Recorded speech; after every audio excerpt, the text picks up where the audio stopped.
Well, Lila Hogan, candidate for judge, has to be happy about the big turnout at what used to be a bank on University Avenue for her new campaign headquarters in Hammond. You know, the way I look at it is, you could not have gotten one more car. You used up every parking place, so therefore you got the biggest crowd that you could accommodate. Yes, it's really heartwarming that my supporters, volunteers, people, public officials came out. It's exciting, and I really appreciate that, because it's their headquarters, it's your headquarters, it's not me.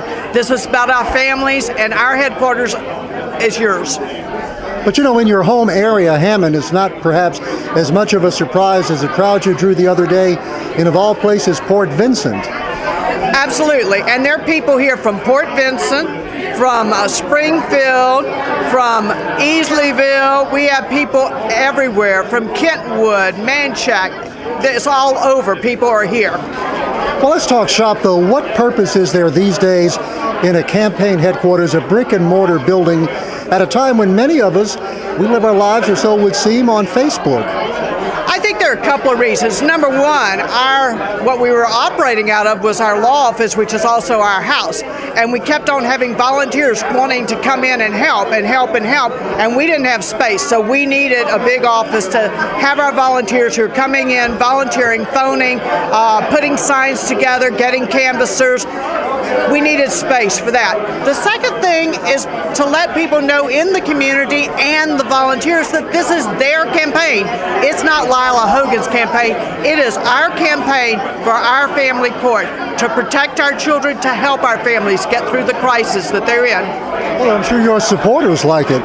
Oh, they love it. They love it. Every time you come here, this past week, we've actually started working out of it this week, and every room in here had people phoning and making calls or putting signs together or doing something. Well, I think it's fair to say one of your opponents wants to frame the race as a liberal versus conservative. How do you see it now? This is about families. It has nothing to do with liberal, conservative. It's about families, and when you talk about family values, you talk about what's best for children. I want to protect the children. I've been doing it for 37 years. I've represented over 6,000 mothers, fathers, and grandparents. This isn't about politics. This is about what we can do to help our families get through the crises without destroying each other and their families, and especially their children. My job is to protect the children. Don't you find, though, that these days, with back to school upon us and the last part of summer and all the rest, people aren't really focused on politics yet? They're getting there.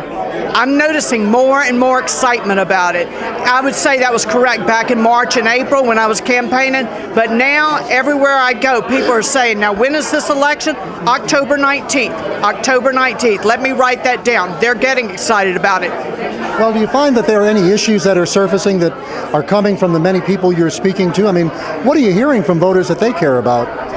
Well, first of all, they want to know where it is. I'll tell you the common questions I get. What parishes? It's Livingston, Tazewell, and St. Helena.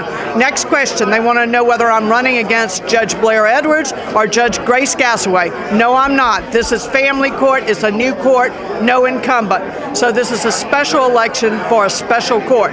The third question they want to do is they say, are you going to take care of our children? Over and over I get that, and that's why I'm running. There is no other reason. This is not a stepping stone. This is not an ambition. This is not something I've always dreamed of.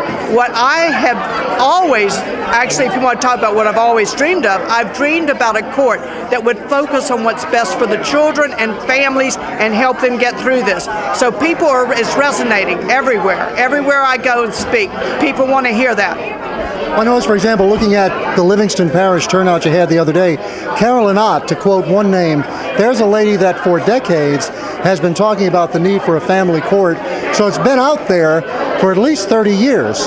That's correct. When Judge Ford did a voluntary family court, he did it voluntary. It was not by legislation. That was back in the 80s. That's when we realized how important a family court could be. And I was his chairman of his family court committee, so I worked closely with him. He was my mentor. I love Judge Ford. And what happened is when he retired, our judges did not want to do it full time. And so we lost that.